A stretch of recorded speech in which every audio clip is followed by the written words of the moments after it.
Bismillahirrahmanirrahim. Assalamualaikum warahmatullahi wabarakatuh. Alhamdulillahi wa kafa, wassalatu wassalamu ala nabiyyil mustafa alladhi la yantiqu 'anil hawa in huwa illa wahyun yuha wa ala alihi ahli sidqi wal wafa, amma ba'd. Kaum muslimin dan muslimat yang dirahmati oleh Allah Subhanahu wa taala, alhamdulillah, pada kesempatan kali ini bersyukur kepada Allah Subhanahu wa taala kita masih bisa melanjutkan kajian kita dalam membahas salah satu pembahasan penting dalam pembahasan akidah, dan ini adalah pembahasan akidah bagi pemula atau bagi dasar-dasar untuk mempelajari dasar-dasar akidah. Nah, salawat dan salam semoga tercurahkan buat Nabi kita Muhammad sallallahu alaihi wasallam serta seluruh sahabat beliau, keluarga beliau, dan orang-orang yang senantiasa ittiba kepada beliau hingga akhir zaman. Baik, para ma'asyiral muslimin wal muslimat, a'azzani Allah wa iyyakum. Kita lanjutkan pembahasan kita. Terakhir kita membahas sampai sini, ya, wa qauluhu ma'rifatullah. Wa qawluhu ma'rifatullah ay anna ma'rifatallahi ta'ala hiya asasuddin wa la yakunu al-insanu ala haqiqati min dinihi illa ba'da al-ilmi billah. Ya, bagaimana cara apa itu dan perkataan Syekh Muhammad bin Abdul Wahhab, ma'rifatullah, apa itu artinya? Yaitu ma'rifatullah adalah asasuddin, yaitu pondasi dalam agama. Dan tidaklah seorang manusia itu bisa mengetahui mengetahui agamanya secara hakiki kecuali setelah mengetahui al-ilmu billah, ya, mengetahui tentang Allah Subhanahu wa taala. Wa dzalika bin nazar fil ayati syar'iyyah min al-kitab wa sunnah. Dan bagaimana cara seorang hamba untuk mengetahui hakikat dari Allah Subhanahu wa taala? Bagaimana seorang hamba dia bisa ma'rifatullah, ya, ma'rifatullah, mengenal Rabbnya, itu dengan cara bin nazar fil ayati syar'iyyah. Nah, dia bisa mentelaah, ya, atau membaca ayat-ayat syar'iyyah, ya, yaitu dalil-dalil syar'i yang berasal dari Quran dan Sunnah. Kemudian dengan apa lagi? An-nazar fil ayati kauniyah, dengan meneliti atau menelaah ayat-ayat kauniyah allati hiyal al-makhluqat. Apa itu ayat kauniyah? Yaitu adalah makhluk-makhluk Allah. Wa hadhihi al-ma'rifatu tastalzimu qabulu ma syara'ahu Allah ta'ala wal inqiyadu lahu. Dan ya, ma'rifah ini, wa hadhihi al-ma'rifah, yaitu ma'rifatullah ini melazimkan apa? Melazimkan kita untuk menerima apa saja yang disyariatkan oleh Allah Subhanahu wa taala wal inqiyadu lahu, ya, dan juga tunduk patuh terhadapnya, menerima dan tunduk patuh terhadapnya. Taib, ya, para ulama, ya, apa sih beda, ya, beda antara qabul dan juga al-inqiyad. Nah, apa bedanya qabul dan inqiyad? Taib, di sini dijelaskan, ya, bahwasannya perbedaan antara qabul dan inqiyad itu ada 3. Yang pertama, al-qabul yata'allaq bil-zahir wal inqiyad yata'allaq bil-batin. Ya. Jadi yang namanya qabul itu berkaitan dengan zahir, ya, dengan kasat mata, ya, istilahnya itu dengan apa yang tampak, ya, qabul. Sedangkan al-inqiyad itu berkaitan dengan batin, apa yang ada dalam diri manusia, ya, apa yang ada dalam diri manusia. Kemudian yang kedua, perbedaan antara qabul dan al-inqiyad, yaitu yakunul qabul 'inda mubadaratil khitab. Yang namanya qabul itu ada yang muncul segera setelah khitab, ya, setelah adanya khitab. Seperti misalnya orang jual beli, ya, ada ijab, langsung saat itu ada qabul. Ya, jadi namanya qabul itu adalah respon dari ijab. Nah, sedangkan al-inqiyadu ba'dal qabul imtithalan. Jadi inqiyad itu terjadi setelah qabul. Ya, setelah seseorang qabul menerima, maka setelah itu melaksanakan apa yang dia katakan dia terima, itu adalah al-inqiyad. Jadi al-qabul dahulu, dia menerima dahulu, setelah menerima ya dia melaksanakan apa yang dia terima tersebut. Nah, itu namanya inqiyad. Ya, itu namanya al-inqiyad. Sedangkan yang ketiga, al-qabulu qad yashtamilu al-qalbu ala munaza'atin tahtaju ila al-mujahadah bi khilafil inqiyad wa huwa yakhlu al-qalbi min al-munaza'ah. Nah, jadi kalau qabul ya, kalau qabul itu masih ada unsur penolakan dalam diri manusia. Ya, masih ada meskipun sedikit ya, tidak banyak. Kalau seseorang itu qabul menerima, itu masih ada sedikit penolakan dalam hatinya. Sedikit ya, masih ada unsur yang mana dia harus ya melawannya, yang mana dia harus menghilangkan perasaan penolakan tadi dengan mujahadah. Jadi meskipun qabul tapi masih ada sedikit penolakan, sedikit saja. Sedangkan al-inqiyad ini benar-benar bersih dari namanya penolakan, betul-betul menerima dengan sepenuh hati, itu al-inqiyad. Jadi secara ringkas perbedaan antara qabul dan inqiyad ada 3. Kalau qabul itu berkaitan dengan zahir, dengan sesuatu yang tampak ya, sedangkan al-inqiyad itu berkaitan dengan al-batin, apa yang ada dalam diri manusia. Sedangkan yang kedua, yang namanya qabul itu adalah inda mubadaratil khitab, yaitu respon dari ijab. Ketika ada ijab, maka respon dari ijab adalah qabul.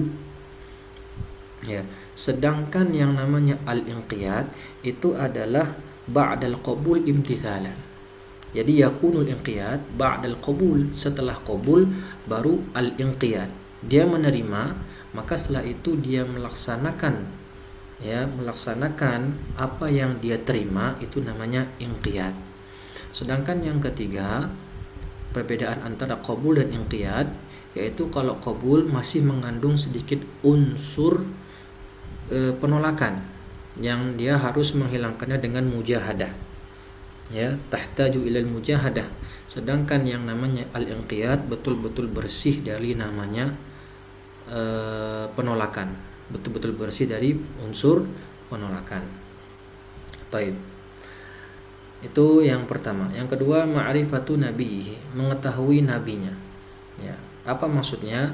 Anna ma'rifata nabi sallallahu alaihi wasallam fardun ala kulli mukallaf. Yang namanya mengetahui Nabi sallallahu alaihi wasallam itu fardun, wajib. Ya, fardun bagi setiap muslim yang mukallaf. Wa ahadu muhimmatid din li'annahu sallallahu alaihi wasallam huwal muballigh 'anillahi ta'ala wa hadhihi al-ma'rifah tastalzimu qabulu ma ja'a bihi min 'indillahi ta'ala minal huda wa dinil haqq.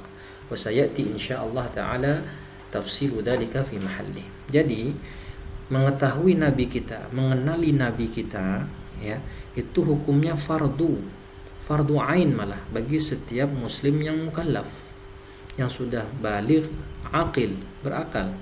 Dan dia diantara salah satu ya muhimmatud din, perkara-perkara penting dalam agama Islam.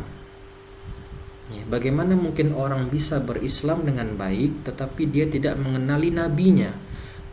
Kalau dia tidak mengenali nabinya, bagaimana dia bisa ya beribadah, mendekatkan diri kepada Allah dengan benar?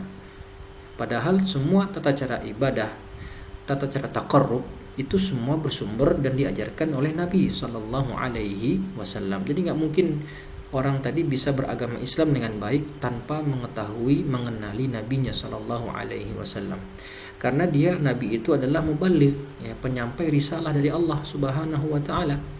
Dan ma'rifah ini ya, ma'rifatun nabi ini apa melazimkan ya, berkonsekuensi. Apa konsekuensinya? Kita harus menerima apa saja yang datang dari beliau sallallahu alaihi wasallam minal huda, dari petunjuk, wa dinil haq, dan dari agama yang hak. Apa maksudnya al-huda dan apa maksudnya dinul haq? Ya. Apa maksudnya al-huda dan dinul haq? Ini terdapat dalam surat At-Taubah ayat 33 ya, yang biasa dipakai oleh para penceramah di awal pembukaan ceramah mereka. Ya, alhamdulillah alladzi arsala rasulahu bil huda wa dinil haqq liyudhhirahu 'alad dini kullihi ya walau karihal musyrikun. Ya, alladzi arsala rasulahu bil huda wa dinil haqq. Ya. Dalam tafsir Ibnu Katsir dijelaskan apa itu huda, ma jaa bihi minal ikhbarat as-sadiqah wal iman fi sahih wal iman sahih wal ilmun nafi'. Jadi yang namanya huda itu, kata Ibnu Katsir dalam tafsirnya, itu apa saja yang datang dari sisi Nabi sallallahu alaihi wasallam ya, tentang kabar-kabar atau berita-berita yang shadiq, berita-berita yang benar. Kemudian yang kedua, al-imanus sahih, bagaimana iman yang benar, dan yang ketiga al-ilmun nafi', ilmu yang bermanfaat. Ya, jadi kalau kita tulis di sini apa itu huda? Ya. Huda itu ada 3. Yang pertama, berita yang benar dari Nabi. Kemudian yang kedua adalah iman yang sahih. Sedangkan yang ketiga yaitu ilmu yang bermanfaat. Nah, ini yang dijelaskan oleh Ibnu Katsir dalam tafsirnya, Tafsir Al-Qur'anil Azim. Kemudian ya, lantas apa makna dinul haq? Ya, din al-haq. Nah, apa sih makna dinul haq? Ya, kata Ibnu Katsir, al-a'malus shalihah as-sahihah an-nafi'ah fid dunya wal akhirah. Yaitu amalan yang bermanfaat, amalan yang sahih, ya, amalan yang sahih, a'malu as-salihah, amalan yang amal-amal soleh, as-sahihah, dan juga benar, an-nafi'ah, dan juga bermanfaat di dunia dan akhirat. Jadi dinul haq itu adalah amalan yang pertama, amalan itu soleh, amalan yang soleh. Kedua, selain soleh dia juga harus sahih, benar. Dan yang ketiga, haruslah dia bermanfaat bagi pelakunya di dunia dan di akhirat. Jadi amal saleh, sahih, dan bermanfaat dunia dan akhirat. Nah, jadi ini pengertian dari al-huda wa dinil haq. Nah, kemudian ya, jadi konsekuensinya adalah kita menerima segala sesuatu yang bersumber dari Nabi Shallallahu Alaihi Wasallam, dari huda, ya, yaitu berita yang benar dari Nabi, kemudian iman yang sahih, dan juga ilmu yang bermanfaat, dan juga dinul haq, yaitu amalan yang salih, sahih, dan juga amalan yang bermanfaat di dunia dan di akhirat. Dan akan datang pembahasannya secara detail di tempatnya insyaallah. Nah, yang ketiga, ma'rifatu dinil Islam bil adillah. Ya, mengetahui, ya, mengenali agama Islam ini dengan dalil-dalil. Tidak sekedar hanya ikut-ikutan. Tidak sekedar hanya berislam itu karena orang tuanya Islam. Ya, alhamdulillah kita dari kecil, kebanyakan orang Indonesia ini memeluk agama Islam sejak lahir, alhamdulillah. Ya, akan tetapi tidak cukup hanya ngaku ber-KTP Islam, tapi tidak mengenal bagaimana agama Islam itu sendiri, dengan dalil-dalil yang ada dalam Al-Quran maupun Sunnah. Taib, al-Islamu lahu ma'nayan. Islam itu punya dua makna, kata pensyarah, yaitu Syekh Abdullah Al-Fauzan hafizahullah ta'ala. Makna yang pertama makna am. Makna yang kedua makna khas. Ya, ada makna am dan ada makna khas. Li'annahu qad waradat adillatun tadullu ala anna al-islam khasun bihadhihi al-ummah wa waradat adillatun tadullu ala anna al-islam mawjudun fi syara'i' sabiqah. Karena ada dalil-dalil yang menunjukkan bahwasanya Islam itu bisa bermakna khusus hanya untuk umat akhir zaman, itu umatnya Nabi Muhammad saja, tetapi juga ada dalil-dalil yang menunjukkan bahwasanya Islam itu juga sudah ada semenjak sebelum atau sudah ada sejak umat-umat terdahulu sebelum umat Nabi Muhammad sallallahu alaihi wasallam atau pada syariat-syariat terdahulu. Nah, maka bagaimana menyimpulkan ya, fatahriran lil mas'alah nadhkuru kalam Syekh Al-Islam Ibnu Taimiyah rahimahullah fi hadzal mawdu'. Bagaimana kita menyimpulkannya dalam masalah ini? Maka kita lihat penjelasan dari Syekhul Islam Ibnu Taimiyah rahimahullahu taala dalam kitabnya Majmu' al-Fatawa. Nah, apa kata Syekhul Islam Ibnu Taimiyah? Wa huwa anna al-islam bil ma'na al-'am yuradu bihi ibadatullahi wahdahu la syarikalah. Nah, jadi yang namanya Islam bermakna umum adalah yaitu menyembah, beribadah kepada Allah saja dan tidak mempersekutukannya dengan sesuatu apapun. Itu Islam maknanya umum. Artinya dalam bahasa mudahnya adalah tauhid.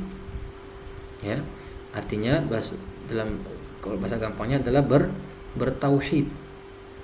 Wa hadza dinul anbiya umuman, dan inilah agama para nabi secara umum.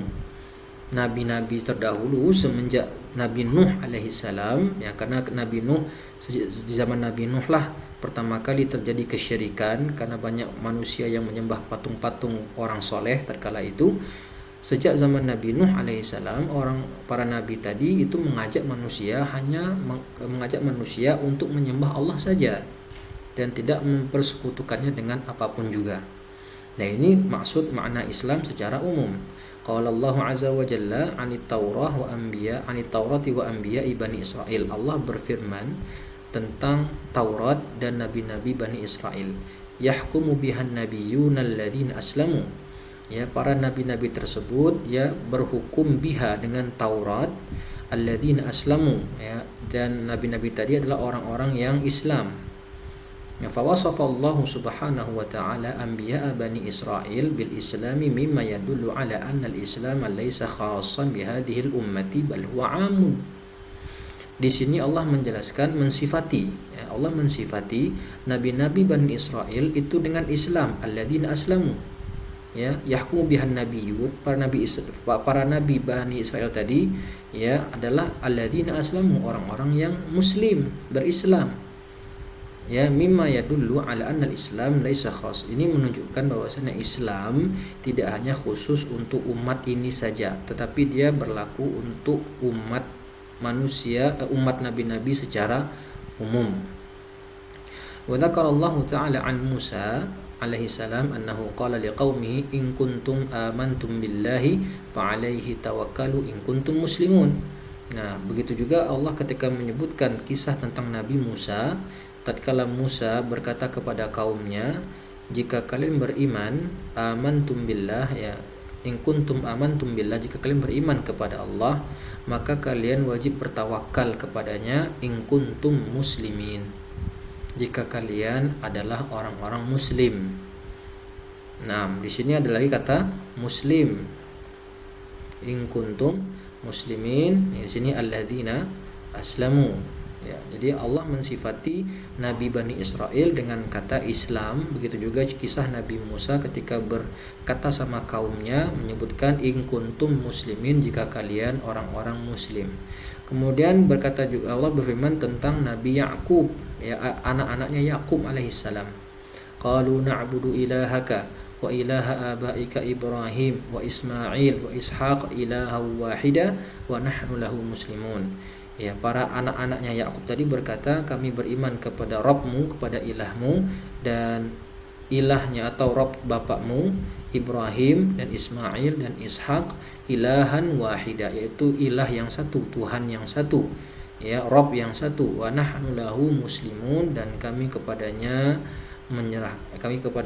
berislam, ya, alias berserah diri, kami kepadanya berserah diri. Fahadha huwal Islam bil makna am. Ya, inilah makna Islam dengan makna am. Jadi umat-umat terdahulu pun disebut sebagai umat muslim, tapi dari sisi umum, ya, dari makna umum yang artinya umat terdahulu pun didakwakan para nabi mereka untuk hanya menyembah Allah Subhanahu wa taala saja tanpa menyekutuinya dengan sesuatu apapun.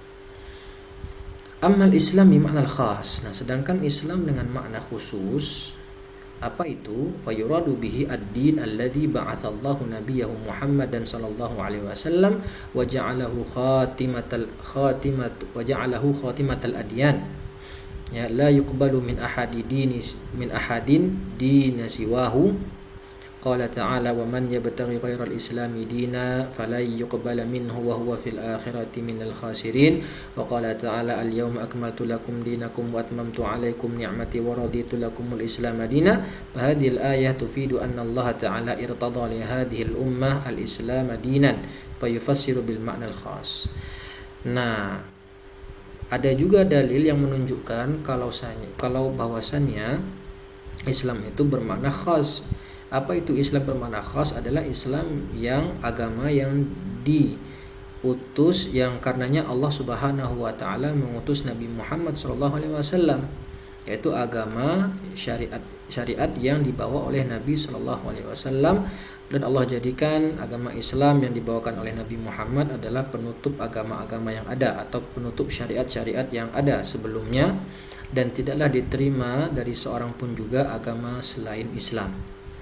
Ya, dan Allah berfirman, barang siapa yang mencari agama selain Islam maka tidak akan diterima, sekali-kali tidak diterima darinya, dan dia di akhirat pasti menjadi orang yang merugi.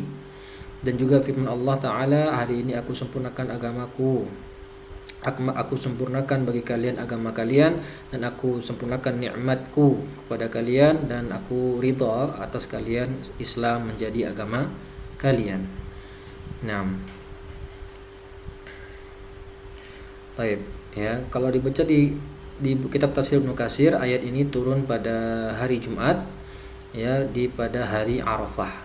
Dan komentar orang-orang Yahudi tentang ayat ini, mereka berkata, ya, lau nazalat hadhil ayah alaina lattakhadna yaumaha 'idan. Ya, seandainya ayat ini turun kepada kami orang-orang Yahudi, maka kami akan menjadikan hari turunnya ayat ini sebagai hari Id, hari raya mereka. Ya, seandainya ayat ini turun kepada Yahudi, maka kami jadikan ayat ini, hari turunnya ayat ini sebagai hari Id yang akan mereka peringati setiap tahunnya. Berarti mereka betul-betul, ya, bergembira kalau seandainya ayat ini menjadi turun untuk mereka.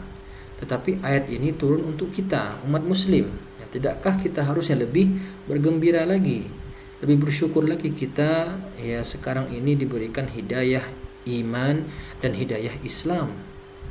Ya, jadi Yahudi itu sebenarnya mengetahui kebenaran, kan, tetapi mereka menolaknya karena kesombongan mereka, ya, karena kecongkakan mereka.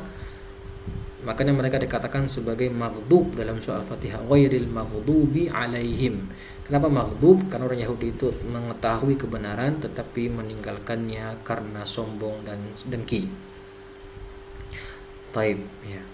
Dan ayat ini, ya, tufidu, memberikan faedah kepada kita bahwasanya Allah Ta'ala itu ridha kepada umat ini dengan Islam sebagai agama mereka, fayufassir bil makna khas, dan ditafsirkan Islam dengan makna khusus. Jadi Islam ada dua makna. Ada umum dan ada khusus. Taib, yang umum itu maksudnya adalah Islam dalam artian hanya bertauhid kepada Allah, menyembah Allah dan tidak menyekutukan Allah dengan sesuatu apapun. Ini bermakna umum, mencakup seluruh dakwah Nabi. Yang kedua, al-Islam bermakna khusus. Ya, Islam makna khusus adalah Islam yang dibawa, oleh karenanya Nabi Muhammad diutus oleh Allah Subhanahu wa taala kepada kaum musyrikin Quraisy di Jazirah Arab tatkala itu. Nah, jadi para nabi terdahulu, umat terdahulu juga dinamakan Muslim. Ya, juga dinamakan Muslim. Jadi saya agak kurang setuju ya dengan beberapa perkataan para tokoh liberal. Ya, saya pernah membaca itu mengatakan bahwasannya Islam itu adalah adiknya Yahudi, adiknya Nasrani katanya. Ya, karena Islam itu adalah agama yang paling terakhir. Yang lebih dahulu Yahudi baru Nasrani. Islam itu agama yang paling terakhir muncul. Ya, jadi dikatakan itu adik bungsu ya. Padahal nabi-nabi terdahulu itu adalah Muslim, bukan Yahudi, apalagi dan juga bukan Nasrani. Wa qawluhu bil adillah ya, jam'u dalil, yaitu adillah jamak dari kata dalil. Wa dalilu fa'ilun, dari wazan fa'il bimakna fa'il. Ya, bimakna fa'il. Minad dilalah, dari kata ad-dilalah wa hiya al-irsyad. Nah, apa itu al-irsyad? Artinya ya membimbing, menunjuki. Fad-dalil wal mursyid ilal matlub, yaitu pembimbing kepada sesuatu yang diinginkan. Ya, kepada sesuatu yang diinginkan. Orang yang menunjuki kepada jalan yang ingin ditempuh, itu makna al-irsyad. Ya. Wa huwa imma sam'i wa huwa ma thabata bil wahyi min kitabin aw sunnatin, wa imma aqli wa huwa ma thabata bin nadhari wa ta'ammul, wa sayati syai'un min dalika fi athna'ir risalah. Jadi al-irsyad itu ada dua macam. Ya. Al-irsyad ada dua macam.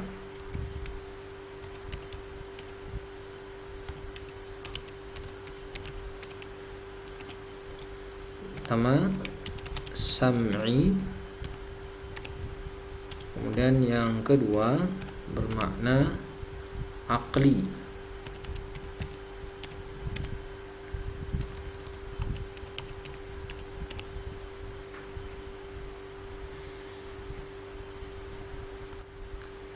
Apa itu sam'i? Yang bersumber dari Al-Quran dan Sunnah. Ya, lihat teks-teks atau nas-nas syar'i dari Al-Quran dan Sunnah. Sedangkan yang aqli yaitu yang bersumber dari bin-nazar, dari telaah, wa ta'ammul, dari perenungan.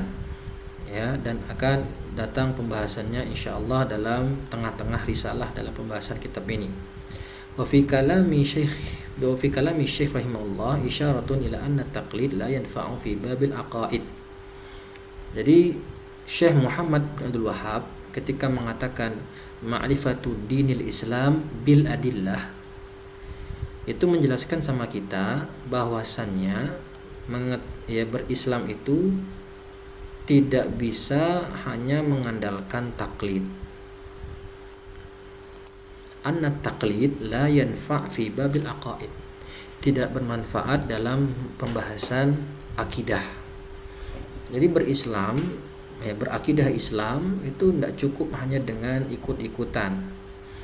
Apa itu at-taqlid? Ya, at-taqlid itu ittiba'u qaulil ghair min ghairi ma'rifati dalilihi. Ya, disebutkan dalam kitab Ma'alim Usul Fiqih karya Syekh Al-Jizani, itu adalah mengikuti perkataan orang lain tanpa mengetahui dalilnya, itu taklid. Ya, itu dalam pengertian usul fiqih. Sehingga tidak bermanfaat. Jadi kata Syekh, yang harus dilakukan oleh seorang muslim mengetahui agama Islam dengan dalil. Ya, dalam permasalahan akidah. Wa annahu la budda min ma'rifati dinil Islam bil adillah min kitabin aw sunnatin aw ijma'. Oleh karena itu ya harus seorang muslim tadi mengetahui agama Islam dengan dalil yang ada dalam Al-Quran maupun sunnah maupun ijma'.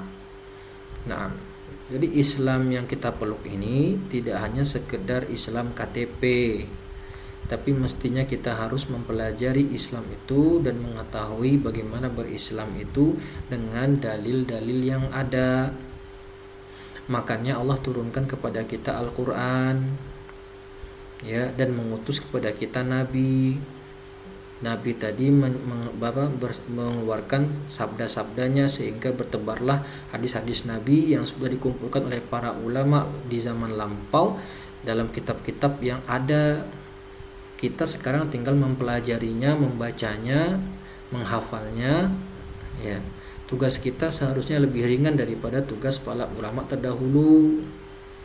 Ya, maka sudah sepantasnya kalaupunlah tidak menjadi seorang ulama, kita sebagai muslim mengetahui bagaimana agama Islam itu dengan dalil yang ada, sehingga dengan begitu insya Allah akan mengokohkan keimanan kita, menguatkan iman kita, dan semakin menambah kecintaan kita kepada Islam sehingga tidak gampang digoyahkan oleh angin kemurtadan. Ya. Murtad adalah suatu musibah yang paling besar bagi seorang muslim, ya, bagi seorang muslim. Bahkan murtad itu lebih buruk daripada orang yang memang sejak asalnya kafir.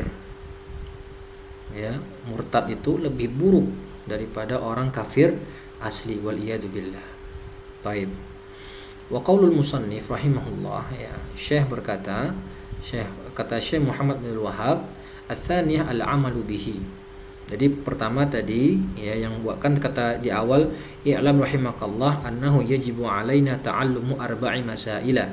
Al-ula, ya, al-ilmu wa huwa ma'rifatullah wa ma'rifatu nabiyhi wa ma'rifatu dinil Islam bil adillah. Sedangkan yang kedua, ats-tsaniyah al-amalu bihi. Nah, yang pertama sudah kita bahas, yang kedua al-amalu bihi, mengamalkannya.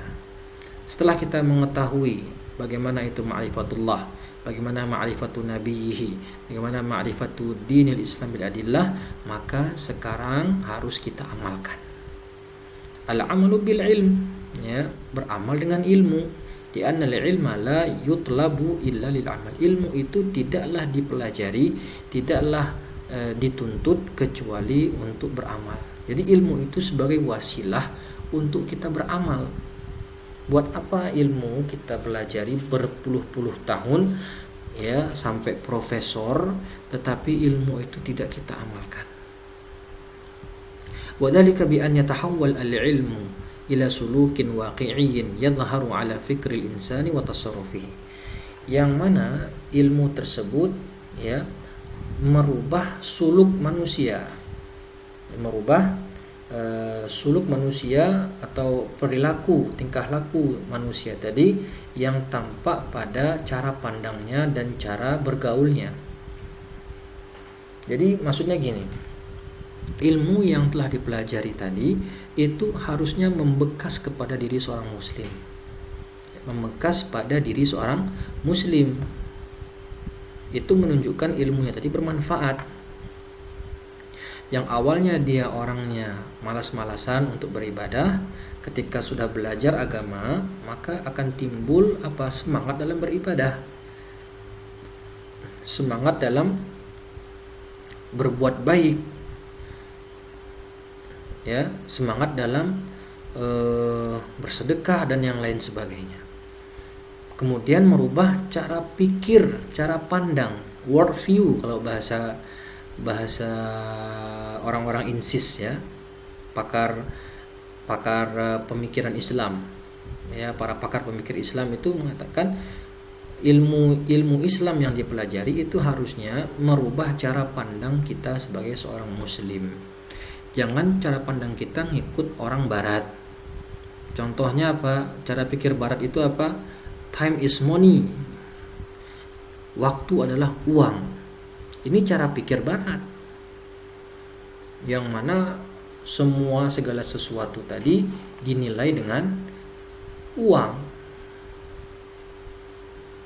ya, dinilai dengan uang. Tapi kalau cara pikir seorang muslim apa? Time is pahala. Kan gitu. Segala waktu yang ada itu adalah waktu yang kita bisa gunakan untuk meraih pahala sebanyak-banyaknya.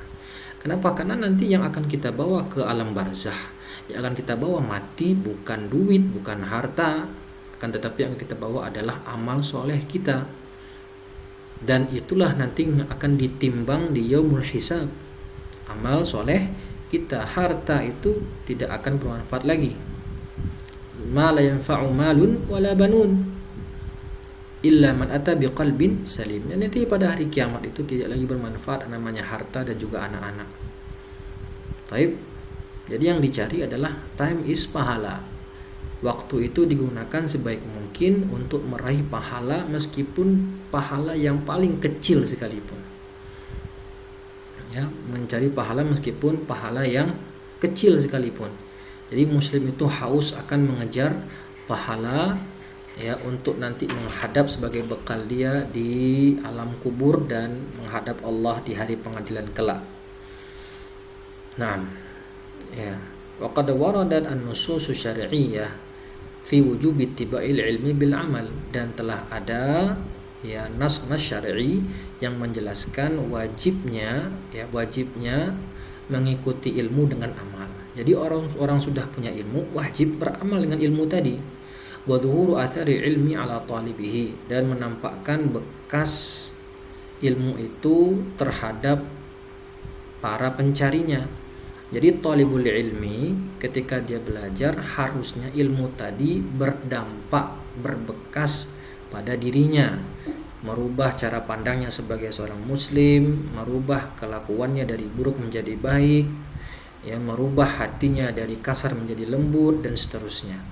Alias berdampak dong, ya. Percuma dia menuntut ilmu bertahun-tahun tapi ilmu tadi sama sekali tidak nampak bekas dalam dirinya. Waradal wa'idu syadidu liman la ya'mal bi'ilmihi, dan ada peringatan yang cukup keras kepada siapa saja yang tidak mengamalkan ilmunya. Walam yabda bi islahi nafsihi qabla islahi ghairihi, yang tidak memperbaiki dirinya dahulu sebelum dia memperbaiki diri orang lain. Wahya adillatun ma'rufah ma'lumah, dia adalah dalil yang ma'ruf dan diketahui. Di antaranya ini, ya, di antaranya an Usamah bin Zaid, ya, dari kisah Usamah bin Zaid, yang mana di hadis tadi dijelaskan ada seseorang yang diazab di api neraka, ya, sampai ususnya terburai.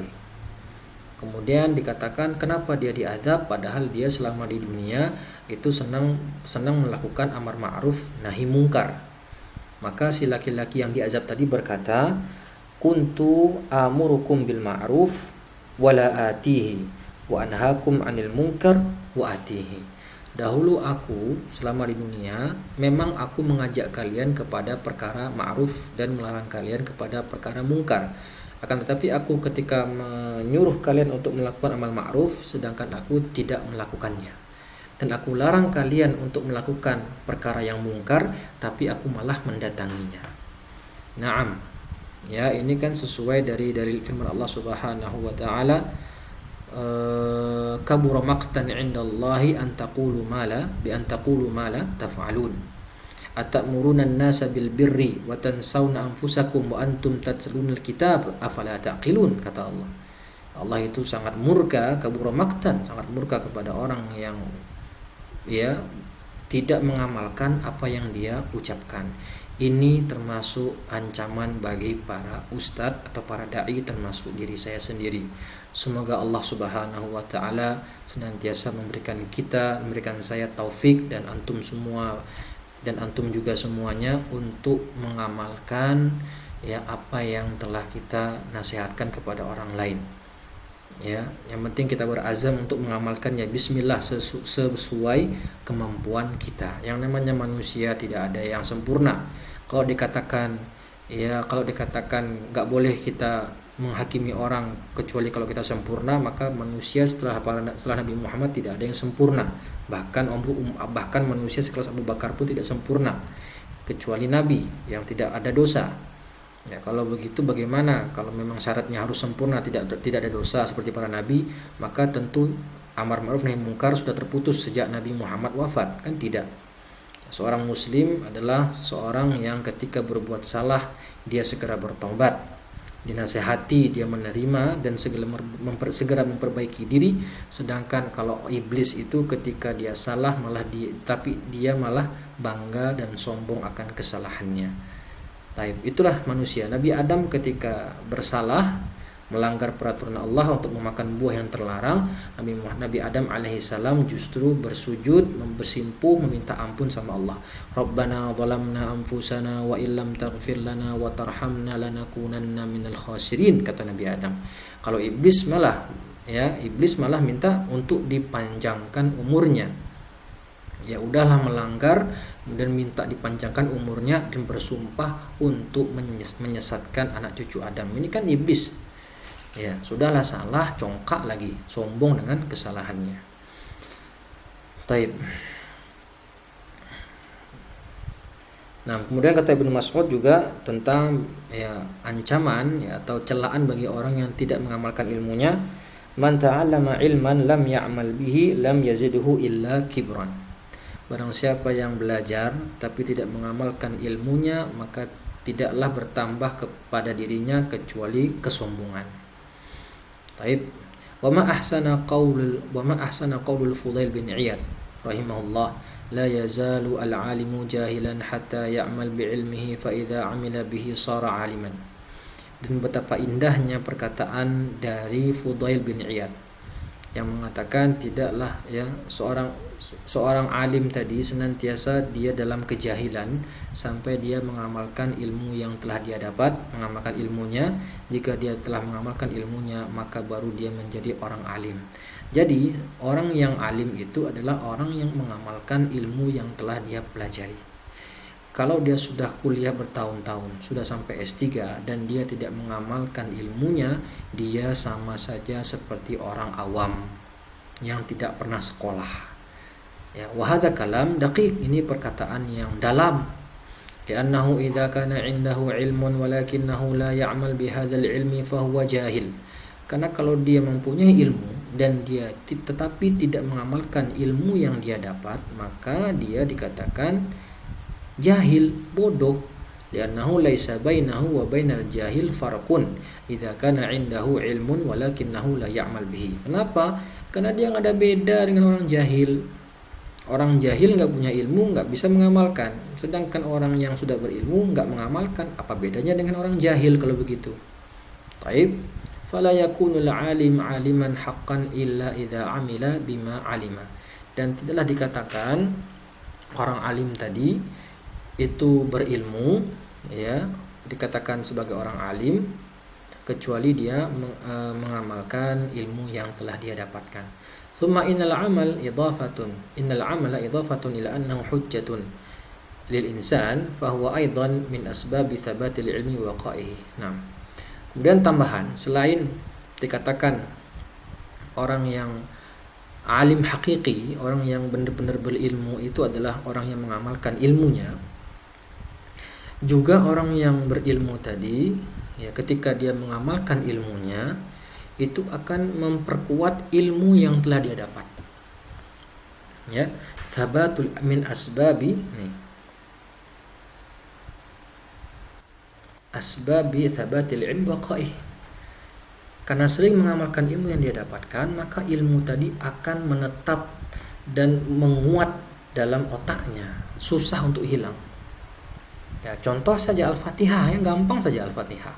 Ketika kita setelah belajar Al-Fatihah, kita pakai Al-Fatihah tadi setiap kali sholat 5 waktu. Maka Al-Fatihah tadi akan senantiasa di otak kita. Tidak perlu kita murojaah dulu. Kalaupun langsung ditanya tiba-tiba, coba baca Al-Fatihah. Maka setiap muslim, ya, sebagian umat Islam, ketika ditanya Al-Fatihah, ya, sebagian besar bahkan mungkin hampir semua kaum muslimin ketika disuruh baca Al-Fatihah dia akan bisa membacanya. Kenapa? Karena dia senantiasa membacanya ketika sholat. Walihada tajidul ladzi ya'mal bi'ilmihi yastahdir ilmuhu. Ya, dan oleh karena itu kita dapati orang yang mengamalkan ilmunya, dia bisa menghadirkan ilmu tadi ketika ditanya. Ya, menghadirkan ilmunya seketika gitu. Baca Al-Fatihah langsung bisa tanpa perlu murojaah. Ya, misalnya dia rajin baca doa apa misalnya? Kunut subuh misalnya, ya. Yang bermazhab Syafi'i tentunya. Ya, ketika dia itu senantiasa kunut subuh, maka ketika kita suruh dia coba baca doa kunut subuh, maka dia akan membaca dengan lancar. Allahumma hadina fiman hadait, wa afina fiman afait, wa tawallana fiman tawallait, wa barikna fima a'tait, ya, dan seterusnya. Kenapa dia bisa langsung menjawab? Ya, yastahdir ilmuhu, ya, menghadirkan ilmunya tadi kapanpun, karena dia sudah mengamalkan ilmunya tadi setiap saat. Ammal ladzi la ya'mal bi ilmihi, sedangkan orang yang tidak mengamalkan ilmunya, fasur'anu may yadhi'u ilmuhu, maka ilmu tadi akan cepat hilang dalam dirinya.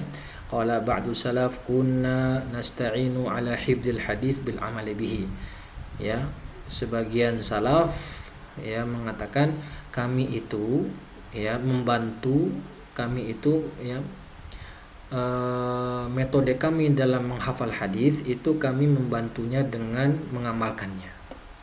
Jadi kalau kami ingin menghafalkan hadis, ya menghafalkan hadis dan ingin menjaga hafalan hadis tadi, kami akan senantiasa mengamalkan hadis-hadis tersebut, sehingga selain hafal, kemudian mengamalkan hadis yang sudah dihafal akan menguatkan hafalan tadi dalam diri dia.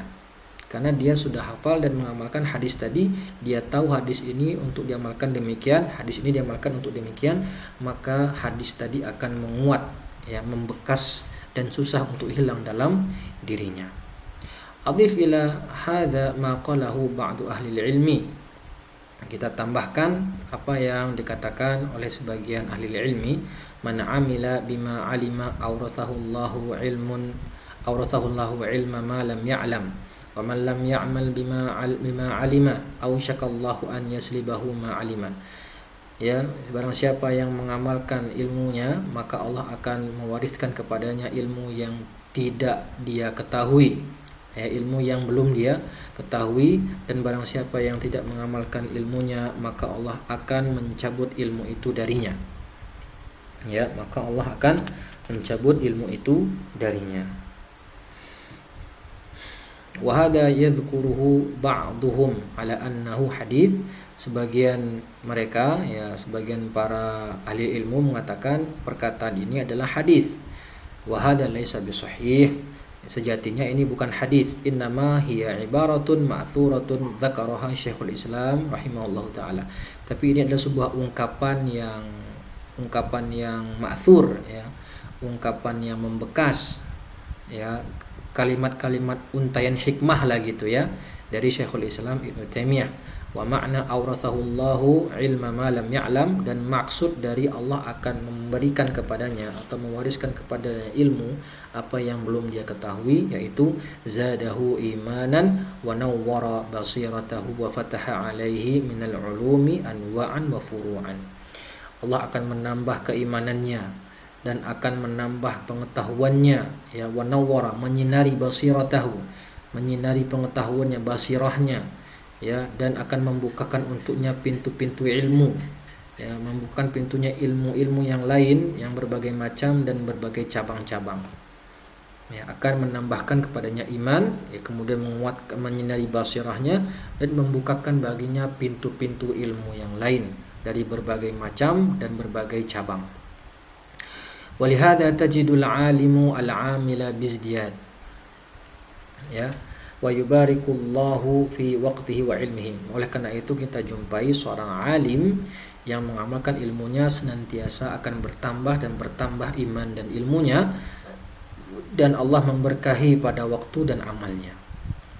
Nah, kita lihat ulama-ulama besar, ya, ulama-ulama besar yang tawadu, yang mengamalkan ilmu mereka. Lihat seperti Imam An-Nawawi rahimahullahu taala, kemudian Syekhul Islam Ibnu Taimiyah, kemudian Muhammad bin Shalih Al-Utsaimin, ya, kemudian siapa lagi? Ya, Imam Ahmad bin Hambal, ya, kemudian Imam Al-Ghazali dan para ulama besar yang lain. Mereka melahirkan karya-karya yang banyak, yang mana karya-karya mereka tadi itu senantiasa dipelajari oleh umat Islam sampai hari ini. Contoh yang gampang saja Imam An-Nawawi. Ya, lihat Allah berkahi waktunya dan ilmunya. Siapa yang tidak kenal orang Indonesia, umat Islam Indonesia khususnya, apalagi yang mengaku bermadzhab Syafi'i, siapa yang tidak kenal dengan Imam An-Nawawi? Ya, rahimahullahu taala.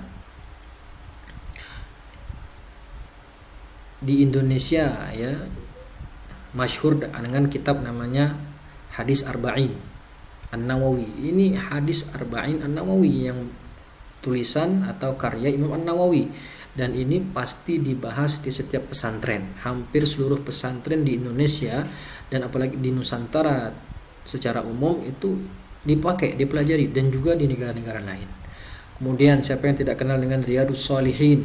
Masya Allah, ini hampir banyak dipakai oleh ustadz-ustadz untuk menjadi bahan kajian. Riyadhus Shalihin, ya. Kalau untuk kalangan atas ada Majmu' Syarhul Muhadzab dan banyak lain-lainnya. Baik, ini menunjukkan apa? Keberkahan yang diberikan Allah kepada waktu mereka dan ilmu mereka. Wa dalilu hadza fi kitabillah, dan dalilnya ada dalam kitab Allah Al-Qur'anul Karim, walladzina ihtadaw zadahum huda wa atahum taqwahum. Ya, barang siapa yang menerima petunjuk, yang diberikan petunjuk, akan ditambahkan baginya hudan, ya, akan diberikan petunjuk, wa atahum taqwahum, ya, dan diberikan kepada mereka balasan atas ketakwaan mereka. Waqala Syaukani, Imam Syaukani rahimahullah itu berkata, menjelaskan, mengomentari ayat ini, zadahum imanan wa ilman wa basiratan fid din. Allah akan menambahkan kepada mereka iman, ilmu, basirah. Basirah itu pengetahuan yang mendalam tentang agama Islam. Ai walladzina tadau ila tariqil khair, yang diberikan petunjuk untuk menuju jalan yang baik, jalan yang khair. Fa aminu billah, maka berimanlah kepada Allah. Wa amilu bima amarahum bihi, dan amalkanlah apa yang diperintahkan oleh Allah kepada kita. Zadahum imanan, akan menambah iman kita, hal itu akan menambah iman dan ilmu, dan juga basiratan fiddin, dan juga basirah dalam pengetahuan yang dalam terhadap agama Islam itu sendiri. Taib sedikit lagi insyaallah. Fa'alal muslim an yudrika ahammiyatal amal bil ilmi, maka wajib bagi seorang muslim untuk mengetahui pentingnya beramal dengan ilmu. Wa annal insan alladzi la ya'mal bi ilmihi sayakunu ilmuhu hujjatan alaih, dan seseorang ya yang tidak mengamalkan ilmunya, maka ilmu tadi akan menjadi hujjah atasnya. Ya, bukan hujjah buatnya, tapi hujjah atasnya. Sebagaimana terdapat dalam hadis Abi Barzah radhiyallahu anhu, qala Rasulullah bersabda, la tazulu qadaman abda yaumil qiyamah hatta yus'al an arba', tidaklah beranjak kaki seorang hamba pada hari kiamat hingga ditanya kepadanya 4 perkara. Di antara perkara tersebut adalah an ilmihi madza amila fihi. Ya, di antaranya adalah selain ditanya tentang umurnya, tentang hartanya, nah yang ditanya juga di antaranya adalah ilmunya, ya, dengan apa saja yang sudah dia amalkan dengan ilmu yang telah dia dapatkan selama di dunia. Wa hadza la yakhussul ulama kama qad yafham ba'dun nas bal kana min ilmin bal kullu man 'alima mas'alatan minal masail qamat 'alaihi al-hujjatu fiha. Hadis ini tidak khusus hanya untuk ulama sebagaimana yang dipahami oleh sebagian orang, akan tetapi hadis ini berlaku untuk semua orang yang mengetahui permasalahan di antara masalah-masalah yang ada, yang telah tegak hujjah padanya. Fa idza sami'a insanun faidatan fi muhadaratin aw khutbati jum'atin, tadammanat tahdhiran min ma'siyatin huwa waqi'un fiha fa'alima anna hadhihi al-ma'siyah allati waqa'a fiha annaha amrun muharramun fahadha ilm. Ya.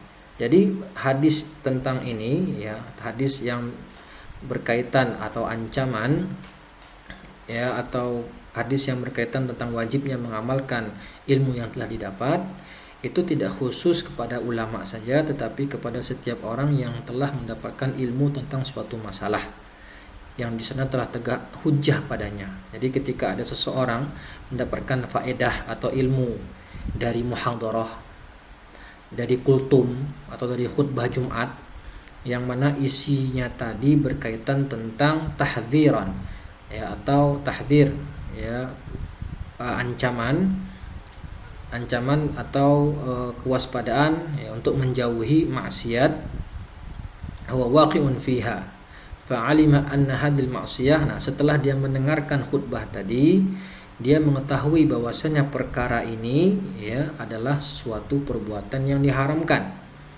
Jadi misalnya khutbah, ada khatib berkhutbah tentang pacaran itu haram misalnya. Ada anak muda yang nyimak khutbah tadi, ya, dia tahu, oh ternyata pacaran itu haram misalnya. Ya, pacaran itu haram, maka di saat itu dia dimintai pertanggungjawaban atas ilmu yang dia ketahui. Dia sudah tahu kalau pacaran itu haram, ya, fahada ilmun, ini adalah ilmu, dan dia nanti dia dipertanggungjawabkan atas ilmu yang telah dia dapatkan meskipun sedikit tadi, dan dia dapatkan dari kultum atau khutbah. Fataqumu 'alail hujjah bima sami'a, maka ilmu tadi akan menjadi hujjah atasnya. Jadi kalau dia sudah tahu itu haram tapi malah mengerjakan, nah maka dia dosanya besar, dosanya double. Ya, dia mengerjakan sesuatu yang haram dan dia tahu kalau itu haram. Ya, dia tahu kalau itu haram. Ya, dia tahu kalau berdusta atas nama Nabi itu adalah haram. Sudah berdasarkan hadis Nabi, man kadzdzaba alayya muta'ammidan falyatabawwa maq'adahu minan nar. Dia tahu kalau berdusta atas nama Nabi itu berdosa besar, tapi dia melakukannya. Ya, dia buat hadis-hadis palsu atas nama Nabi dan dia tahu kalau itu adalah perkara yang berdosa, perkara yang haram, maka ilmunya tadi menjadi hujjah atasnya. Yang menjadi hujjah atasnya nanti di hari kiamat. Wa qad thabata fi hadits Abi Musa al-Asy'ari radhiyallahu anhu annahu sallallahu alaihi wasallam qala wal Qur'anu hujjatun laka aw 'alaika. Ya, dan telah sahih dari hadis Abu Musa al-Asy'ari dari Nabi SAW, beliau bersabda, Al-Quran itu bisa menjadi hujjah atas kita dan menjadi hujjah untuk kita atau hujjah atas diri kita. Yang bagus adalah Quran itu hujjah untuk kita. Nah, kalau hujjah untuk kita ini berarti akan menolong kita, ya, nanti di hari kiamat. Akan tetapi yang muskilahnya, yang masalah adalah kalau Al-Quran tadi menjadi hujjah atas kita. Ya, Al-Quran sudah ada jelas, Allah sudah menurunkan Al-Quran ke Nabi-Nya, kenapa kita tidak beriman? Ya, dikatakan bahwasanya agama Islam yang paling benar, wa man yabtaghi ghairal islami dina falan yuqbala minhu wa huwa fil akhirati minal khasirin. Al-Quran sudah mengatakan bahwasannya agama yang diridhoi adalah agama Islam. Al-yawma akmaltu lakum dinakum wa atmamtu alaikum ni'mati wa raditu lakumul Islam dina. Ya, kemudian Al-Quran juga yang agama yang dipilih oleh Allah Subhanahu wa taala. Innad dina 'indallahi al-Islam. Ya, tetapi kita sebagai orang Islam, misalnya ada sebagian muslim yang meyakini semua agama benar. Ya, tidak hanya Islam yang masuk surga, agama lain juga bisa masuk surga. Yahudi, Nasrani, Majusi dan yang lainnya juga bisa masuk surga. Ya. Ini nanti Al-Quran itu menjadi hujjah atasnya. Ya, bukan hujjah untuknya, tapi hujjah atas dia yang akan membuatnya diazab nanti di api neraka. Ya, Al-Quran berkata demikian, tapi dia berkata demikian menentang nas-nas yang ada dalam Al-Quran wal'iyadu billah. Taib, kaum muslimin yang dirahmati oleh Allah Subhanahu wa taala, cukup sekian pada hari ini pembahasan kita. Insyaallah di pembahasan berikutnya kita akan membahas perkara yang ketiga, ya. Perkara yang ketiga yang wajib dipelajari oleh setiap muslim, yaitu ad-da'watu ilaihi. Setelah berilmu kemudian beramal, mengamalkan ilmu tersebut, yang ketiga kita dakwahkan ilmu tadi kepada orang lain. Nah, insyaallah kita akan bahas pekan depan di pertemuan berikutnya. Taib, hadanallahu wa iyyakum. Jika ada kesalahan itu dari saya pribadi, dan jika benar semua datang dari sisi Allah Subhanahu wa ta'ala. Aqulu qawli hadza wa astaghfirullah li wa lakum. Kita tutup dengan membaca hamdalah dan doa kafaratul majlis. Alhamdulillahirabbil alamin. Subhanakallahumma wa bihamdika asyhadu an la ilaha illa anta astaghfiruka wa atubu ilaik. Wassalamu alaikum warahmatullahi wabarakatuh.